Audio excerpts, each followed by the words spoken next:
Friends, എന്തൊക്കെയാണ് വിശേഷം? എല്ലാവരും സുഖമായിരിക്കുന്നോ? അപ്പോൾ നമ്മൾ കുറേ ദിവസമായില്ലേ ഒരു ലോങ് വീഡിയോ ആയിട്ട് വന്നിട്ട്. അപ്പോൾ ഇന്ന് എനിക്ക് രാവിലെ തന്നെ ഒരു പൊതിച്ചോറൊക്കെ ഉണ്ടാക്കേണ്ടി വന്നിരുന്നു. അപ്പോൾ അത് നിങ്ങളെയും കൂടെ കാണിക്കാമെന്ന് വിചാരിച്ചു. ആദ്യം തന്നെ നമ്മൾ ചോറിന് വേണ്ടിയിട്ട് വെള്ളം അടുപ്പത്ത് വെക്കുകയാണ്. അത് അവിടുന്ന് ചൂടായി സെറ്റ് ആകുമ്പോഴത്തേക്ക് നമുക്ക് കറിക്കുള്ള കഷ്ണങ്ങളൊക്കെ അരിഞ്ഞ് പെറുക്കി വെക്കാം. അതിനുവേണ്ടി ഞാനൊരു മാങ്ങ എടുത്തിട്ടുണ്ട്. ഇത് നല്ല പുളിയുള്ള മാങ്ങയാണ്. ഇതിൻ്റെ ഒരു കഷ്ണം മാത്രമേ ചേർക്കൂ. പിന്നെ ചക്കക്കുരു കുറച്ചെടുത്ത് വെച്ചു. പിന്നെ ഒരു മുരിങ്ങാക്കായും കൂടെ എടുത്ത് വെച്ചു. അതിതാ ഒക്കെ അരിഞ്ഞ് പെറുക്കി സെറ്റാക്കി വെച്ചിട്ടുണ്ട്. ഇനി നമുക്ക് അരി അളന്നെടുക്കാം. അപ്പോൾ അരി അളന്ന് കഴുകാൻ പോവാണ്. അപ്പോൾ അത് നല്ല രീതിയിലൊന്ന് വൃത്തിയാക്കി ഒരു 3-4 വെള്ളത്തിൽ കഴുകിയെടുക്കും. അത് കഴുകി അപ്പോഴത്തേക്ക് നമ്മുടെ വെള്ളമൊക്കെ നല്ല രീതിയിൽ വെട്ടിത്തിളച്ച് വരുന്നുണ്ട്. അപ്പോൾ ഞാൻ കഴുകിയ അരിയൊക്കെ ചോറിന് ഇട്ട് കൊടുക്കുകയാണ്. അപ്പോൾ അത് അവിടുന്ന് നല്ല രീതിയിലൊന്ന് തിളച്ച് സെറ്റായി വരട്ടെ. അപ്പോഴേക്കും ഞാൻ കുക്കർ എടുത്തു. അതിലേക്ക് നമ്മുടെ അരിഞ്ഞ് പെറുക്കി വെച്ച കറിക്കുള്ള സാധനങ്ങൾ മുരിങ്ങക്കായ്, ചക്കക്കുരു, മാങ്ങയെല്ലാം ഇട്ട് കൊടുത്തു. അതിലേക്ക് പാകത്തിന് മുളക് പൊടിയും മഞ്ഞൾപ്പൊടിയും പാകത്തിന് ഉപ്പും കൂടെ ചേർത്ത് കുറച്ച് വെള്ളവും കൂടെ ചേർത്ത് ഒരു 2 വിസിൽ മതിയെ. 2 വിസിൽ വരുന്നവരെ വേവിച്ചെടുക്കാം. ഇനി നമുക്ക് ഉപ്പേരിക്കായിട്ട് ഒരു ഉണ്ണിത്തട്ട കിട്ടിയിട്ടുണ്ട്. അപ്പോൾ അതും കൂടെ അരിഞ്ഞ് പെറുക്കി വെക്കുകയാണ്. അപ്പോൾ അതും പെട്ടെന്ന് തന്നെ ഞാൻ അരിഞ്ഞ് പെറുക്കി വെച്ചു. അപ്പോഴത്തേക്ക് നമ്മുടെ ചോറൊക്കെ നല്ല രീതിയിൽ തിളച്ച് സെറ്റായിട്ട് വരുന്നുണ്ട്. ഇത് കുറച്ച് തിളച്ചതിന് ശേഷം ഞാൻ റൈസ് കുക്കറിലേക്ക് മാറ്റിയിട്ടുണ്ട്. ഇനി അത് അവിടുന്ന് വെന്ത് വരട്ടെ.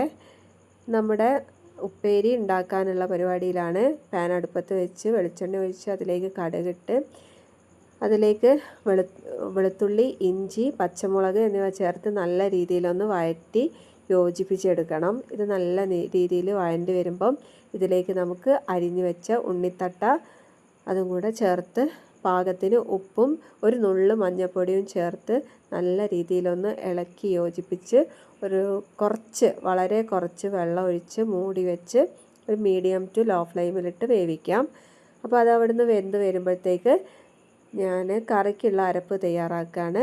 കുറച്ച് തേങ്ങ, കുറച്ച് പച്ചവെള്ളം ഒഴിച്ചിട്ട് നല്ല രീതിയിലൊന്ന് അരച്ചെടുത്തിട്ടുണ്ട്. അപ്പോഴേക്കും നമ്മുടെ ഉണ്ണിത്തട്ടയിലെ വെള്ളമൊക്കെ വറ്റി സെറ്റായി വന്നിട്ടുണ്ട്. കുറച്ച് തേങ്ങ ചിരകിയതും കറിവേപ്പിലയും കൂടെ ചേർത്ത് ഒന്നും കൂടി ഒന്ന് ഇളക്കി യോജിപ്പിച്ച് ഇനി അത് ഒരു 2 മിനിറ്റ് കൂടെ ഒന്ന് മൂടി വെച്ച് ലോ ഫ്ലെയിമിലിട്ട് ഒന്ന് ചൂടാക്കി എടുക്കുന്നുണ്ട്. അപ്പോഴേക്കും ഇതാ കുക്കറിലെ ആവിയെല്ലാം പോയി. ആ സമയം ഞാൻ അരച്ച് വെച്ച തേങ്ങ കൂടെ ചേർത്ത് ഒന്ന് തിളപ്പിക്കാൻ വെക്കണം. അപ്പോഴേക്കും ഇതാ നമ്മുടെ ഉപ്പേരി ഇവിടെ സെറ്റായിട്ടുണ്ട്. ഫ്ലെയിമൊക്കെ ഓഫ് ചെയ്ത് സെറ്റാക്കി ഒന്ന് ഇളക്കി കൊടുത്ത് മൂടി വെക്കാമെന്ന് വിചാരിച്ചു. അപ്പോൾ അത് അവിടെ റെഡിയായി. ഇനി നമ്മുടെ കറി ഒന്ന് തിളപ്പിച്ചെടുക്കുകയാണ്. ഒരു 3-4 ഇല കറിവേപ്പില കൂടി ചേർത്ത് ഒന്ന് തിളപ്പിച്ചെടുത്തു. ഇനി അത് ഒന്ന് വറവിടാം. അതിന് വേണ്ടിയിട്ട് ചട്ടി ചൂടാക്കി അതിലേക്ക് വെളിച്ചെണ്ണ, കടുക്, കുറച്ച് ഉലുവ ചേർത്ത് അതിലേക്ക് വറ്റൽമുളകും കറിവേപ്പിലയും കൂടെ ചേർത്ത് താളിച്ചൊഴിക്കുകയാണ്. അപ്പോൾ അതാ നമ്മുടെ കറിയും ഇവിടെ സെറ്റായിട്ട് കിട്ടിയിട്ടുണ്ട്. ഇനി അതും മൂടി വെച്ച് ഇനി നമുക്ക് എന്താ വേണ്ടത്? വറ്റൽമുളക് നല്ല രീതിയിലൊന്ന് ചൂടാക്കി എടുക്കുകയാണ്. ഇത് എനിക്ക് ചമ്മന്തി അരയ്ക്കാനാണ്. നമ്മുടെ പൊതിച്ചോറിൽ ഒഴിച്ചുകൂടാൻ പറ്റാത്തൊരു വിഭവമാണ് ചമ്മന്തി.